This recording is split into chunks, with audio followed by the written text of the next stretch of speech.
That's an uplifting song this morning on today's Women. Life after 40, whether it's fashion, beauty, finance, or health, this new chapter can be challenging and confusing.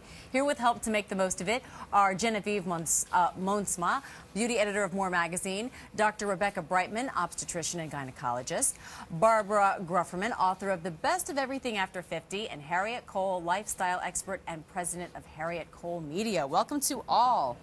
We want to get to our viewer questions because they're the most important right now on this topic right here. This comes from Facebook. Lisa asks, with 4 kids, my college homework, daily household chores, husband honeydews, and money stress, my patience is shorter and I am completely exhausted. What is the best way to boost my energy level? Harriet, I'm going to let you take the first crack at this one. What should she do? Drink lots of coffee like I do? I don't know. Actually, no. Even though it seems impossible, she should get up at least 15 minutes before her children get up. Do some stretching, drink some room temperature water, and if she can, do a little meditation. Set herself right for the day. I know it seems like a lot, but 15 minutes is all I'm saying. And then if she can get some kind of fitness regimen in, if she can eat smart, you know, she wants her children to eat smart. She needs to eat smart too. You know, not too many heavy foods, but eat regularly. I think that if she regulates her body, she will have more energy to take care of her family. Right. But starting with meditation, that first 15 minutes in the morning. All right, we agree more. Yeah. Moving your body is probably the most important thing one can do for increased energy. Energy is an issue. I mean, I'm right there at the cusp. It just never seems to be enough. Exactly. All right, now we actually have a video question about sleep. That's always a big issue. Let's take a look. I'm retired, so I'm not on a schedule. I sleep maybe 3 hours at a time and then get up and then stay up and read, and then I go back to sleep. What's the right amount of sleep for somebody? Dr. Brightman, how much sleep should you be getting?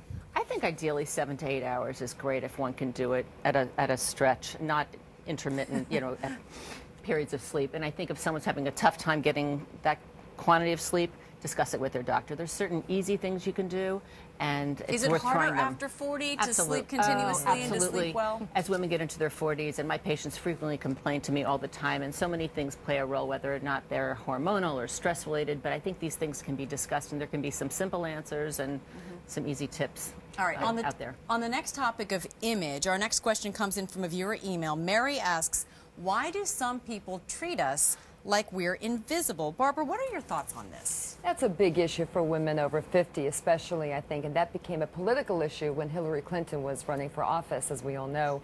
And the most important thing we can do is stop listening to all the noise out there, stop listening to the media and the books that tell us that we need to look younger, and instead do something very, very important for yourself, and that is embrace your age. Embrace your age, whatever it is, and just be the best you can be at whatever that age is. Right. And that means working out, sleeping well, getting some style, and not repeating some of the mistakes that you made in your earlier years.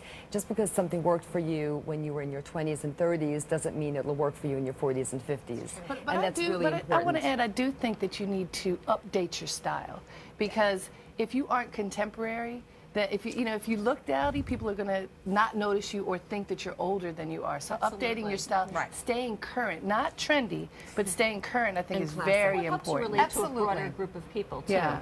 All right, we want to get into another viewer email question from Diana. She asks, I'm in an awful phase of menopause where physical reactions have caused me to no longer enjoy my sex life. Are there any new solutions to help with sexual complications associated with menopause? Dr. Brightman, this one would be for you. Absolutely. And this is, you know, a tough subject for many women to broach with their doctors. I think it's a tough subject for many doctors to broach with their patients, frankly. But, you know, the good news, there's more and more attention being placed to this. Vaginal dryness is a huge problem for women as they get into menopause. The good news is there are many, many things that can be done. They can be done safely. Everyone's treatment needs to be individualized, and it's really important for women to feel comfortable to know that they're not the only ones with these symptoms and to address them. Want to get to a viewer phone call. Sarah is on the line from Charlottesville, Virginia. Sarah, what's your question? Hi, I'm a single middle-aged woman living in a college town with way too many beautiful young women, so I really need your help. How do I change my makeup as I age? What kind of foundation, concealer, or powder will make my skin look its best so I can compete with all these flawless young complexions around me?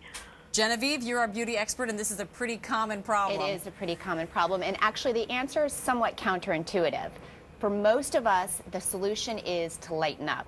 And that means going with formulas that are creamier, more moisturizing. You're going for a dewy effect. Many of us sort of came of age in the 80s when we tended to spackle it on. And as Barbara said, what worked for us in our 20s, not so much today. So lightening up a little bit, going with a cream blush rather than a powder, not doing the eyeliner all the way around the eye, just maybe focusing on the top of the eye to lift things and leave the skin looking moist and fresh. And I would think maybe even a neutral lip would help too as well, because your lips still thin as you get older. That is true. You can go with a brighter color, but maybe sheer it out a little bit. Go with a gloss as opposed to a dark opaque color. Very cool. Got a great tip from Carmen D, who is on What Not to Wear, and she was an expert I interviewed for my book.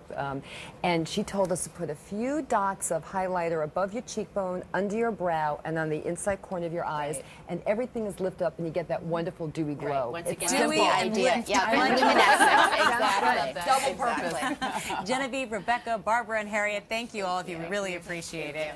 And we're back, but first, this is Today on NBC.